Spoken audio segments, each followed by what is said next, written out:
اعوذ باللہ من الشیطان الرجیم بسم اللہ الرحمن الرحیم۔ مومنین کرام، آج ہم آپ کو ایک اہم مسئلے کی طرف متوجہ کر رہے ہیں۔ کافی دوستوں کا سوال تھا کہ احتلام کی حالت میں روزے کا کیا حکم ہے۔ اس لیے ہم ایک ویڈیو بنا رہے ہیں کہ تاکہ یہ تمام مومنین تک جو ہے وہ اس مسئلے کو بیان کیا جائے، تاکہ زیادہ سے زیادہ لوگ جو ہے وہ اس سے فائدہ حاصل کریں۔ اگر ماہ رمضان میں نماز فجر کے بعد سوئے اور احتلام ہو جائے تو اٹھ کر فوراً غسل کرنا ضروری نہیں ہے، بلکہ غروب آفتاب تک بھی غسل نہ کرے تو روزہ باطل نہیں ہوتا۔ البتہ واجب ہے کہ نماز ظہر اور عصر کی ادائیگی کے لیے غسل کرنا جو ہے وہ واجب ہے۔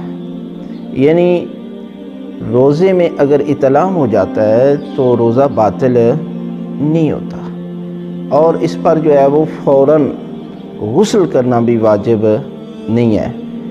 لیکن جب اس نے نماز پڑھنی ہے ظہر اور عصر کی تو نماز کے لیے غسل کرنا جو ہے وہ واجب ہے، اس لیے پھر وہ نماز ظہرین سے پہلے غسل کرنا واجب ہے۔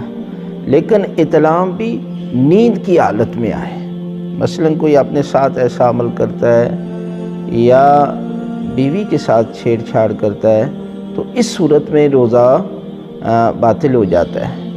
لیکن نیند کی حالت میں جس طرح احتلام ہو جائے تو اس حالت میں روزہ باطل نہیں ہوتا، اور فوراً جو ہے وہ بہتر تو یہ ہوتا ہے کہ غسل فوراً کرنا چاہیے، اس لیے کہ یہ غسل جو ہے وہ نجاست ہے، اور نجاست کے انسان کے جسم اور روحانی جو ہے وہ اس کے اثر ہوتے ہیں۔